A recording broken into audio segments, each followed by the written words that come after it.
رسوله الكريم أما بعد فقد قال الله تعالى يا أيها الذين آمنوا إنما الخمر والميسر والأنصاب والأزلام رجس من عمل الشيطان فاجتنبوه لعلكم تفلحون.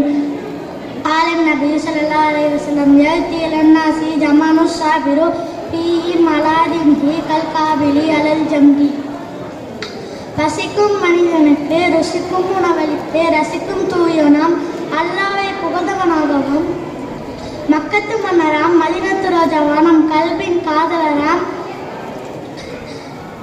எம்பெருமானா ஸல்லல்லாஹு அலைஹி வஸல்லம் அவர்களின் மீது ஸலவாத் கூறியவராகவும் இங்கு கூடியுள்ள அனைவருக்கும் என் சலாத்தினை தெரிவித்துக் கொள்பவனாகவும் என் உரையை நான் ஆரம்பம் செய்கிறேன். அஸ்ஸலாமு அலைக்கும் வரஹ்மத்துல்லாஹி வபரகாத்துஹு. எனக்கு கொடுக்கப்பட்டுள்ள தலைப்பு கலாச்சார சீரழிவுகளும் காமில் நபியின் போதனைகளும். இதனை பற்றி அல்லாஹ் தன் திருமறையாம் குர்ஆனிலே கூறியுள்ளான். ஈமான் கொண்டவரே மதுபானமும் சூதாட்டமும் கற்சிலைகளை வழிபடுதலும் அம்புகள் எரிந்து கூறி கேட்பதும் சைத்தானின் அருவத்தக்க செயல்களில் உள்ளவை ஆகும். ஆகவே நீங்கள் இவற்றை தவிர்த்துக் கொள்ளுங்கள், அதனால் நீங்கள் வெற்றி அடைவீர்கள். நபி ஸல்லல்லாஹு அலைஹி வஸல்லம் கூறியுள்ளார்கள், மக்களிடத்தில் ஒரு காலம் வரும், அவர்களிலே அந்த காலத்தில் யார் தீனில் நிலைத்திருப்பவர்கள் நெருப்பு கட்டிய கையில் வைத்தவரை போன்று இருப்பார்கள்.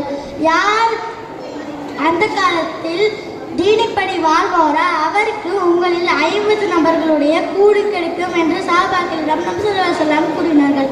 அப்பொழுது சஹாபாக்கள் எங்களில் 50 நபர்களா அல்லது அவர்களில் 50 நபர்களா என்று கேட்டார்கள். உங்களில் 50 நபர்களுடைய கூலி என்று கூறினார்கள். இதற்கான காரணத்தையும் நபி ஸல்லல்லாஹு அலைஹி வஸல்லம் கூறினார்கள். நீங்கள் நல்லதை தூண்டுகின்ற உதவிகளை பெறுகிறீர்கள், அவர்களுக்கு அவ்வாறு இருக்காது. திரும்பிய திசையெல்லாம் கெட்டதை தூண்டக்கூடிய விஷயம்தான் நடக்கும். அதையும் தாண்டி ஒருவர் வாழ்ந்தால் அதுதான் உண்மையான மார்க்க நெறிப்படி வாழ்கின்ற வாழ்வாகும் என்று கூறினார்கள். நபி ஸல்லல்லாஹு அலைஹி வஸல்லம் கூறிய காலம் நம்மை விட்டு மிக தூரமாக இல்லை, நமக்கு அருகில் தான் இருக்கிறது. சொல்ல போனால் அந்த காலத்தில் தான் வாழ்ந்து கொண்டிருக்கின்றோம். இன்றைக்கு நாமெல்லாம் வாழக்கூடிய இப்பூமியிலே எங்கு பார்த்தாலும் அனாச்சாரங்களும் வன்முறை நிகழ்வதும் அரங்கேறி கொண்டிருக்கிறது. இது இன்று நேற்றல்ல, தொடர்ந்து பல வருடங்களாக நடந்து கொண்டிருக்கிறது. இருப்பினும் இது யாராலும் தடுக்க இயலவில்லை. திரும்பும் இடமெல்லாம் திருட்டு காணும் காட்சியெல்லாம் வன்கொடுமைகள் ஒழித்த பாடிலேயே. ஏன் நம் நாட்டின் சட்டம்தான் நாட்களுக்கு தகுந்த போல் தண்டனை வழங்கி கொண்டிருக்கின்றோம். வசதி படைத்த வீட்டு பிள்ளைகள் தவறு செய்தால் பெரிதாக எண்ணுவதில்லை, அதற்கு தண்டனை வழங்குவதும் இல்லை. அதையே ஏழ்மை வீட்டு பிள்ளைகள் சிறு தவறு செய்தால் கூட அதை ஊதி பெரிதாகி அவர்களை அவமானப்படுத்தி தண்டனை வழங்கும் காலம்தானே இது. அதிகமாக திருடு போகும் நாடுகளில் நமது இந்தியாவிற்கு 2வது இடம். எவ்வளவு தடுத்தும் திருட்டு ஒழியவில்லையே. ஏன் நம் நாட்டின் சட்டப்படி ஒருவன் திருடிவிட்டால் அவனுக்கு 5 மாதம் அல்லது 6 மாதம் சிறை தண்டனை, மேலும் சில 1000 தொகை செலுத்தினால் போதும், விடுதலை ஆகிவிடலாம். அவனையோட திருட்டுக்கு காரணமே வறுமைதான். வறுமையை போக திருடியவனுக்கு சிறையிலே 3 வேளை உண்ண உணவு, வாரத்தில் 2 நாட்கள் அசைவம், இப்படி தரப்பட்டால் அவனுடைய தவறுகள் குறையுமா? ஆனால் இந்த திருட்டுக்கு இஸ்லாம் கூறும் தண்டனைகளை கூர்ந்து கவனியுங்கள். ஒரு ஆணோ அல்லது பெண்ணோ திருடிவிட்டால் அவர்களுடைய கையை வெட்ட வேண்டும் என இஸ்லாம் கூறுகின்றது. இவ்வாறு தண்டனை வழங்கினால் யாருக்காவது திருடுவதற்கு தைரியம் வருமா? குற்றங்களை பார்த்து குற்றங்கள் குறைந்து மட்டுமல்லவா? நாயகப்படத்தில் ஒரு வழக்கம் வந்தது. நாயகமே ஒரு உயர்ந்த குலத்தைச் சேர்ந்த பாத்திமா என்ற பெண்மணி திருடிவிட்டால் அவளை மன்னித்து விடுங்கள், அப்பெண்ணிற்கு தண்டனை வழங்கினால் அந்த உயர்குலத்திற்கு இழிவு ஏற்படும் என்று சில தோழர்கள் கூறிய போது, என் மகள் பாத்திமா என்ற தவறை செய்திருந்தாலும் தண்டனையை வழங்காமல் இருக்க மாட்டேன் என கூறினார்கள். இது போன்ற நீதிமன்றங்களை இவ்வுலகை எண்ணி பார்க்க முடியுமா?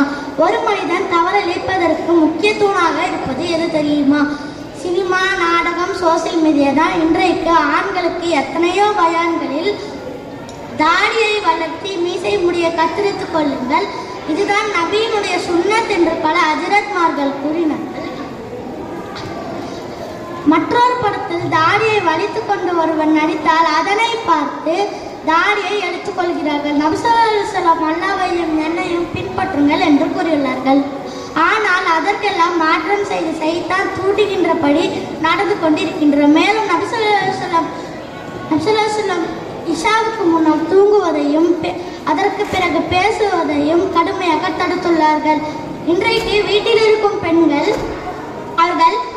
அவர்களுடைய முழு நேரம் முழுவதையும் சீரியலில் கழித்துக் கொள்கிறார்கள். பரலுடைய அளவிற்கு அதற்கு முக்கியத்துவம் கொடுக்கிறார்கள். வேலை விட்டு வரக்கூடிய ஆண்களை கவனிப்பது இல்லை. இதனாலே இன்றைக்கு தலாக் அதிகரித்து விட்டது. மேலும் இன்றைக்கு இளைஞர்களுக்கு மத்தியிலே ஏதோ தாகம் தீர்க்கும் தண்ணீரை போன்று மது பார்க்கப்படுகிறது. தேர்வில் வெற்றி பெற்றாலோ புது வியாபாரம் தொடங்கினாலோ திருமண விழா ஏற்பாடு செய்தாலோ அங்கெல்லாம் பார்ட்டி எனும் பெயரிலே மதுபான விருந்தாம் கொடுக்கப்படுகின்றது. நபி ஸல்லல்லாஹு அலைஹி வஸல்லம் மதுவாகின்றது பாவத்தின் உடைய ஒட்டுமொத்தமாகும் என்று கூறியுள்ளார்கள்.